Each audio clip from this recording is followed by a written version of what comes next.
Oh, hello everyone. I hope you had a great Christmas and happy coming into a happy new year. I hope you're looking after yourself, being kind to yourself, being kind to your family and friends, and just being kind to animals in the world and people that you don't even know. Today I'm talking about Russia, the economics of Russia. I absolutely love Russia and I think it's such an interesting country.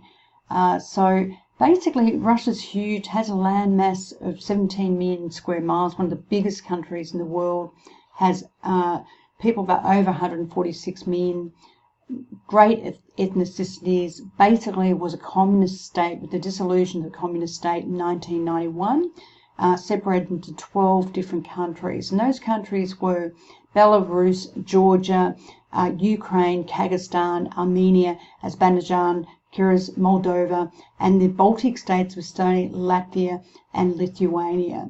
So Putin, as you know, has dominated Russia since 2000 and has basically dominated with an authoritarian hand. The Western world think that Russia is corrupt and that Putin is very authoritarian, and the average Russian has lost their freedom.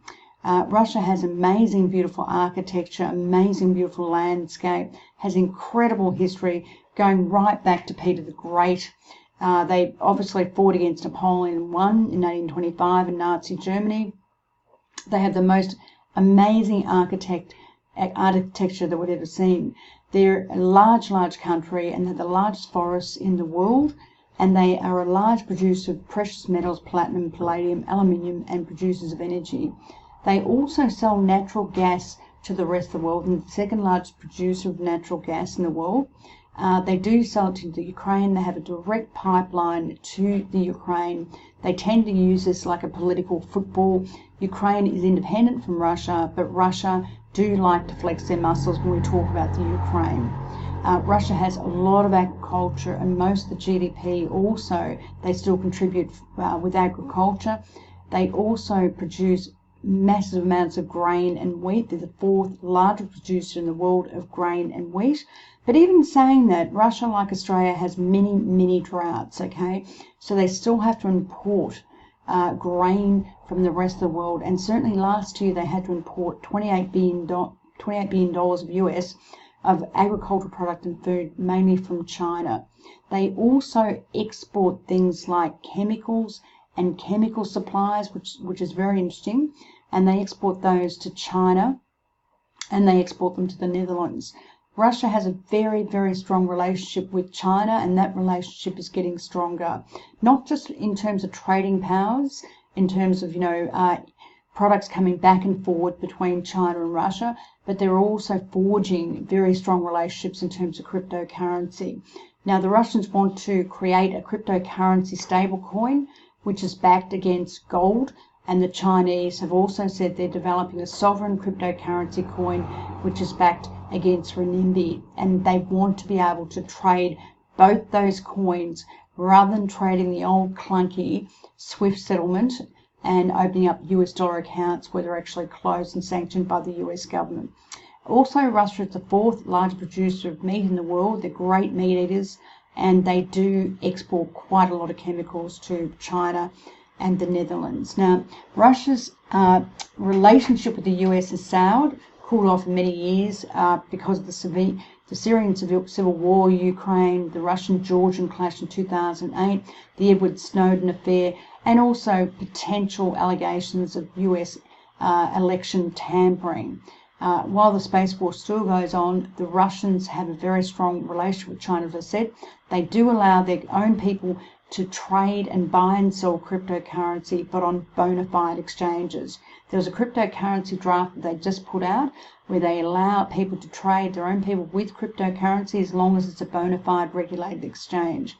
Russia also trades with Venezuela in terms of the petrodollar, and they're looking to do more with cryptocurrency particularly with other countries in the world. Now, as I said, they want to create a cryptocurrency coin, a stable coin which is not stable, will be backed against gold, which goes up and down, and they want to basically deal more with China, who are developing their own sovereign coin against renminbi. Now, they both call them stable coins, but they're not stable coins, because if gold goes up or down, the cryptocurrency will be 1-for-1 with gold going up or down. So the correlation is 100% or 1, and the same with the renminbi.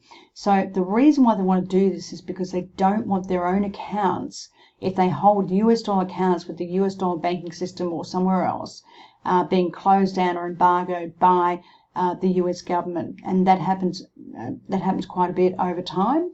So the Russians are very strong about this. They don't want the US dollar denominator being the US fallback currency of the world or the main currency of the world, and they want to start using their own currency and also using a cryptocurrency backed in gold, which I think is going to be very interesting. So please do watch Russia for what they're doing in blockchain and cryptocurrency. They have allowed people to trade it, but a lot's going on. The Chinese will not allow their people to trade it because they have strict currency controls, but it's notwithstanding they do use blockchain, okay? So the Chinese use blockchain all over their different industries and insurance companies, wherever it might be, in banking, but they will not allow their own people to trade cryptocurrency, and they've closed down exchanges because of this in mining and everything else. Okay, so these two countries are the ones you need to look at. There's a couple of stories that I'll bring to your attention, but all very interesting. Thank you, guys. I hope you get something out of this, and I'll talk to you about the other articles as well. Thank you. Is this one, Russian regulatory sandbox tests stable coins, and came out AMB Crypto by Rashkita Narishaman. Thank you. So basically what it's talking about is Russia is looking at a state-backed digital currency space, and it's looking at considering a sovereign coin issuing in a digital currency backed by gold. So the governor of the Russian central bank, Elvira, once again said that this is very, very important, and essentially countries that don't embrace blockchain will end up in the Stone Age. And I actually agree with this. They think it's very, very important, and they've basically said we test stable coins in our regulatory sandbox. Companies that want to issue tokens secured by some real assets, we look in the sandbox and look how we can work and how we can help these countries. And so they see this as being the way forward. And they certainly want to start using a sovereign coin that's backed by gold. Now, even though they call it a stable coin, it's not a stable coin, because anything that is backed by something that moves up and down, whether it be a currency like US dollars or renminbi or whatever it might be, or gold, it'll actually move up and down with gold. So gold, like anything else, if it's on the markets, it actually moves up and down. So it's not actually stable. But what it means is, if it's backed by gold, then the coin itself will move up and down, assuming a 100% correlation will move up and down with 100% correlation. So they feel this is fairly important, and they're certainly looking at this, and this is where they want to go. Now, China also, as you know, I've mentioned this too, are looking at their own sovereign stable coin, and they're essentially looking at it potentially against renminbi, and they want to basically deal in that coin, certainly with Russia and probably the rest of the world as well. Now, there's also another story I'd like to bring to your attention, which is also just as interesting, and it talks about Russia's activity as well as China's activity in terms of Tether. So I'll just take you to this story here as well. It's by CoinDesk, and this is called Millions in Crypto is Crossing the Russian-China Border Daily. This was back in July 30th, 2019, but I think it's very sensible to keep an eye on Russia, as I said, and what China's doing, because they are very, very active, in the cryptocurrency space and in terms of blockchain. So China and Russia are buying up something like this back in July, 30 million a day of Tether from Moscow's over-the-counter trading desk, and they're using it to send large sums back to their home countries where they have very strict capital controls. Now, certainly China has extremely strong capital controls, and they won't allow their residents to actually take certain capital or certain funds out of the country. So with cryptocurrency, it certainly gives them a lot more flexibility.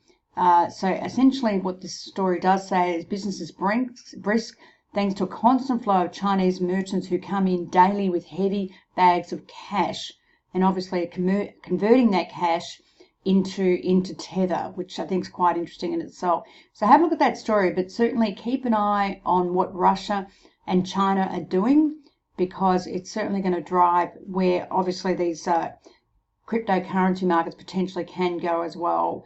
I think eventually, China's certainly using blockchain. They won't allow, as I said before, their residents to buy and sell cryptocurrency on the exchange, but Russia is very bullish cryptocurrency exchange and will allow people to buy cryptocurrency on regulated exchanges. So these are both very interesting stories. So have a look at these, and I hope you get some value out of these. Thank you very much, guys and girls, for listening to me, and I'll talk to you very soon.